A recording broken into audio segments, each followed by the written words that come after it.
Alors le jardin en équilibre, c'est le nom, que j'ai choisi à ce lieu parce qu'en fait, tout est tout est équilibre et il faut toujours tendre, vers l'équilibre pour avancer et dans la vie générale, comme sur le jardin en fait, où on doit trouver, l'équilibre, dans le sol, l'équilibre au niveau de l'eau, au niveau des nutriments des plantes.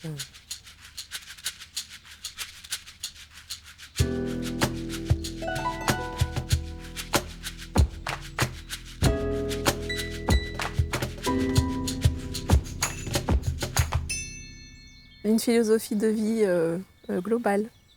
Après on y arrive ou on n'y arrive pas, hein, c'est pas toujours, tout n'est pas parfait et c'est la voie, enfin ouais, l'objectif à atteindre, on va dire. Ce à quoi je suis attachée, sur, cette parcelle, c'est le calme qu'on y trouve. Hem, voilà, le chant des oiseaux, le chien qui aboie. Encore une fois, l'équilibre qu'on peut y trouver, quoi. C'est-à-dire, on est là, on est présent, on contribue à la beauté du paysage, par notre activité et hem et on valorise aussi des terres, familiales.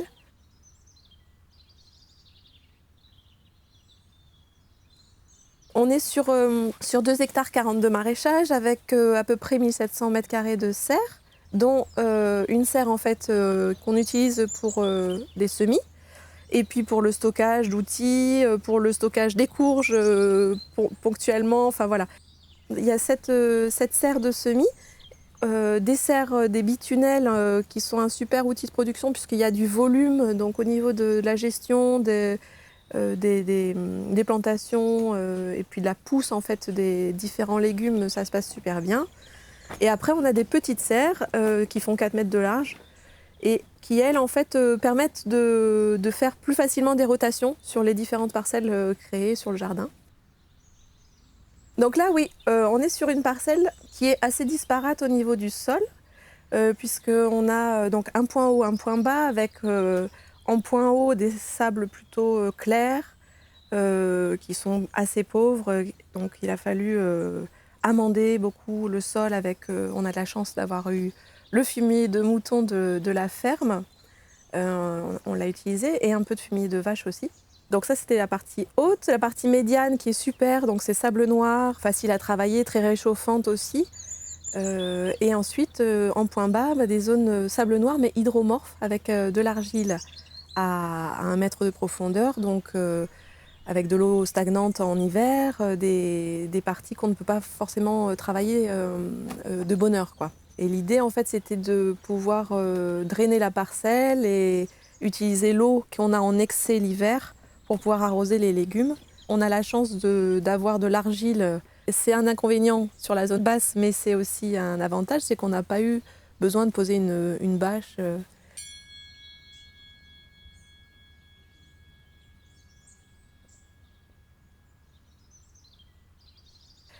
Et ce point d'eau-là, est bénéfique dans tout ce qui est, création de l'écosystème puisqu'on retrouve, des insectes, les oiseaux viennent aussi chercher de l'eau ici.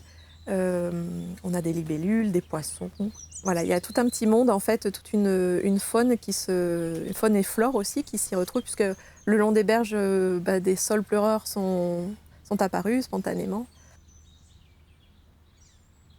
L'an dernier, pour le 1er mai, exactement le 1er mai, on s'est installés avec ma fille et on a regardé, éclore les libellules et c'est un moment magique parce que j'avais jamais fait ça et pendant bien 1 heure et demie, on a regardé comment sortaient les libellules, la tête en bas et voilà, c'est un super souvenir. Alors le contre-pied de cette mare, c'est qu'on attire, une espèce qui est, pas hyper favorable, enfin pour nous en tout cas au jardin. C'est le ragondin, donc c'était un peu la guerre cette année puisqu'il Il s'est attaqué aux courges. L'an dernier, c'était aux choux. Enfin bref, il fait pas mal de dégâts. Il avait commencé à nous croquer des aubergines, donc c'était un peu la guerre. On s'y est repris à plusieurs fois pour protéger notre serre d'aubergine. En fait, encore une fois, il faut trouver l'équilibre sur le jardin entre les espèces qui sont bénéfiques pour nous et pour les cultures, et puis les autres. Et chacun doit trouver sa place, quoi. Donc on essaye de gérer ça. On se prémunit en posant des barrières, des filets. Ça a été tout un cheminement, un processus. C'était un peu la guerre des tranchées.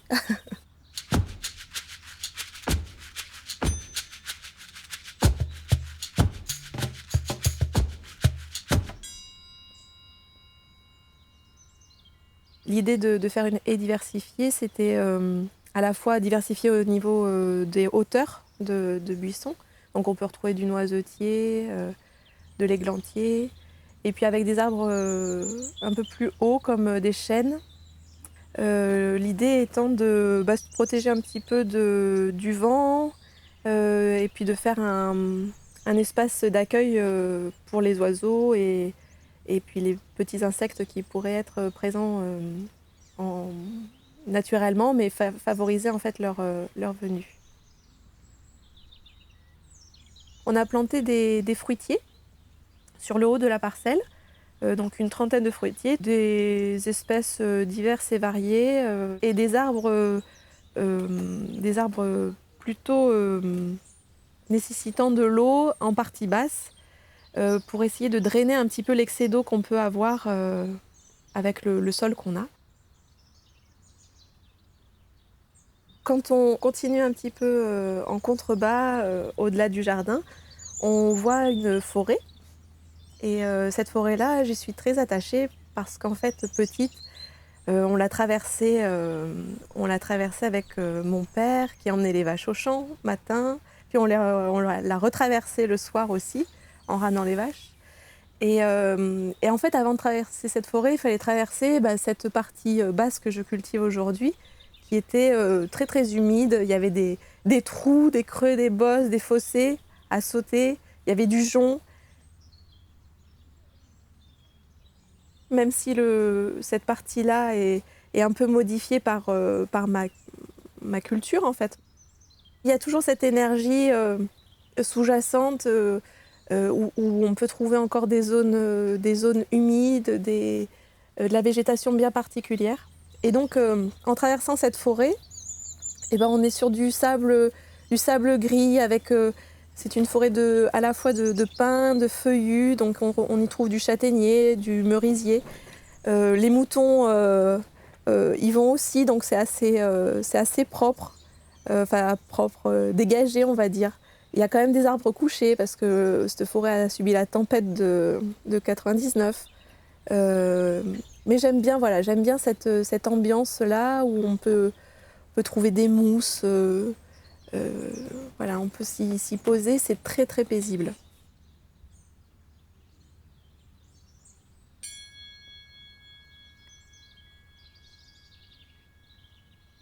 Quand je me suis installée, la difficulté était d'apprivoiser les outils agricoles, en fait, bouger des machines lourdes, atteler le tracteur, tout ça c'était pas inné et puis quelque chose que j'appréciais pas vraiment. Donc il a fallu que je trouve des solutions qui soient adaptées en fait à mon physique, au fait que je sois une femme, au fait que je n'ai pas beaucoup de force non plus, enfin j'en ai mais pas démesurée non plus. Et puis dans l'idée aussi de se préserver, parce que si on veut durer, c'est un métier très, très fatigant et si on veut durer sur le long terme, il faut préserver son dos. Donc j'ai un peu cherché et puis je suis tombée sur un site qui s'appelle l'Atelier Paysan et c'était la caverne d'Ali Baba de toutes les solutions, peut-être pas toutes, mais beaucoup, beaucoup de solutions, de bricoles.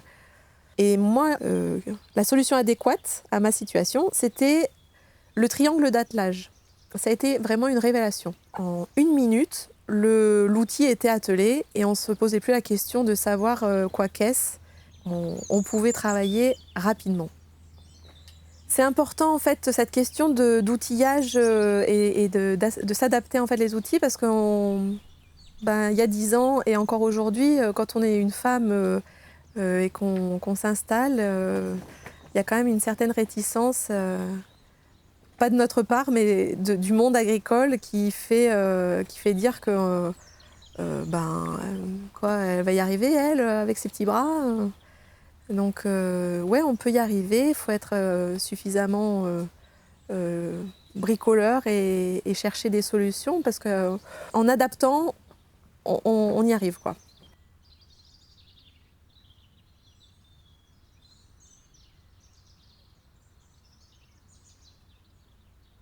Et alors sur mon lieu de vie, enfin sur mon lieu de vie, non, le lapsus, sur, sur mon lieu de, mon lieu de vie, mon lieu de travail en fait, parce qu'on y passe énormément de temps.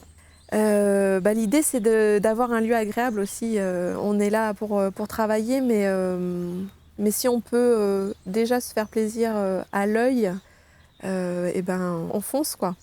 Donc on a notre petit espace test en plante tinctoriale. On fait quelques fleurs aussi pour les fleurs, pour faire des bouquets à proposer sur le marché. Et en fait, à terme, on aimerait bien créer un espace de jardin, simplement pour s'y promener, pour contempler.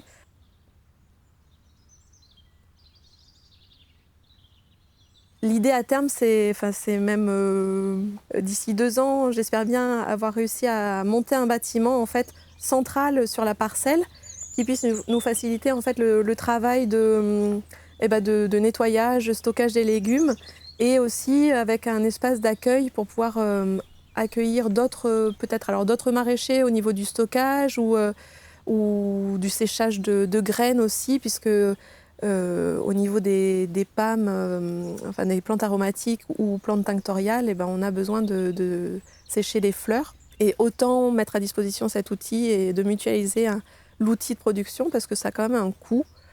Voilà, donc c'est toujours dans l'idée de s'inscrire dans un réseau en fait, de producteurs.